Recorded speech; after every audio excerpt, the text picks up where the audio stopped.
तुम भी निकली ना अपनी बहन की तरह आवारा। आवारा नहीं हूं मैं। बकवास बंद करो अपनी। मुझे अच्छी तरह पता है कि तुम भी अपनी बहन की तरह प्लान करके इस घर से भागने की तैयारी कर रही थी। तुम्हारा क्या मतलब है कि मेरी आंखों में धूल झोंक के निकल जाओगी? देखो, हैदराबाद कराची के मुकाबले में एक छोटा शहर है। यहाँ पे तुम्हारी जॉब जो लगेगी उसकी तनख्वाह भी कम होगी, लेकिन मैं तुम्हारे लिए कोशिश करूंगा। लेकिन मेरे पास डिग्री नहीं है। क्या क्या मतलब?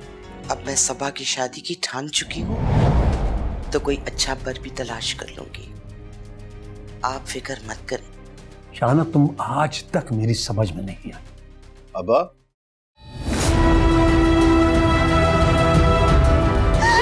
फिजा, क्या कर रही हो तुम? पागल हो गई हो क्या? अरे ऐसी कमबख्त लड़कियों को ना पैदा होते ही गला घोंट के मार देना चाहिए। ऐसी औलाद से बे औलाद होना भला। तौबा तौबा, अस्तगफार अस्तगफार।